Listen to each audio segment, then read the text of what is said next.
Great lady. అంతే కదండి మరి.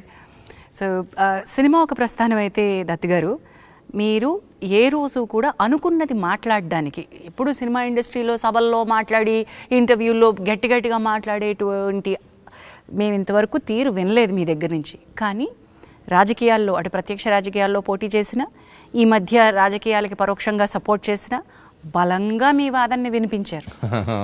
ఈ స్ట్రెంగ్త్ ఎక్కడి నుంచి వచ్చింది? ఇంత పెద్ద సినిమా ప్రాజెక్ట్ని పెట్టుకుని మనకి రిలీజ్ రాబోతుంటే చాలామంది వ్యాపారం ఉన్నవాళ్ళు కొంచెం జాగ్రత్తగా మాట్లాడదాం అనుకుంటారేమో. కానీ ఉన్న నిజాన్ని నిక్కచ్చిగా చెప్పటమే మా నాన్నగారు నాకు నేర్పించిన విద్య. అది మొహాట లేకుండా మాట్లాడు, ఏంటి ఇందులో ఏం పోసి వస్తుందంటావు, సినిమాకి దానికి ఏంటి సంబంధం.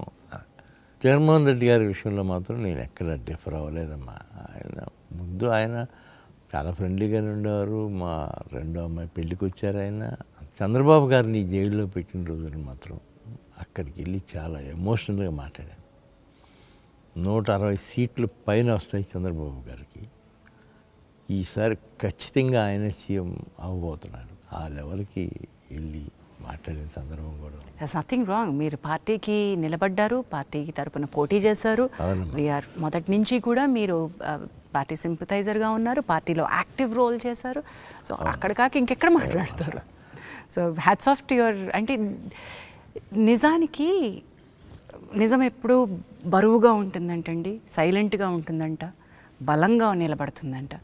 మిగతావన్నీ కూడా ఉలికులికి పడతాయి, ఎగిరెగిరి పడతాయి. సో అవి వాటి గాలిమానాన అవి వెళ్ళిపోతాయి. సో నిలకడగా ఉండడమే కావాలి. 50 ఏళ్ల పాటు ఒక సంస్థని ఇలా నడిపించడానికి ఒక 3-4 సూత్రాలు ఏమన్నా చెప్పండి సార్. ఏముందమ్మా, అందరూ మహానుభావులు యాక్ట్ చేశారు మన బ్యానర్లో. నేను వెళ్ళి సినిమా చేయమని అడిగితే వెంటనే చేసేసారు, ఇంక్లూడింగ్ పవన్ కళ్యాణ్ గారు కూడా. నేను బాలు కోసం వెళ్ళి ఇట్లా ముందు ఇంద్ర సినిమా చూశారు ఆయన. ఏమండి, ఈ స్టేజ్లో మీరు అన్నయ్యతో ఇంద్ర తీశారు, మనసు అనేది ఎంత పులకించిందో అన్నయ్యకి నాకు కూడా, నేను మీతో వెంటనే సినిమా చేస్తాను. అట్లా బాలు చేసాము. ఎస్. అండ్ అశ్విని దత్ గారు is not just a film maker, he's a king maker. ఇది నా పర్సనల్ ఒపీనియన్. నాతో చాలామంది ఏకీభవించే వాళ్ళు ఉంటారు. You've introduced kings to the cinema, you've made kings. వాళ్ళు స్టాల్వార్డ్స్, వాళ్ళ రంగాల్లో వాళ్ళు స్టాల్వార్డ్స్గా నిలబడ్డారు. But you for me are a king maker sir. చాలామందిని మీరు ఇంట్రడ్యూస్ చేశారు, చాలామంది పాత్వే పేవ్ చేశారు.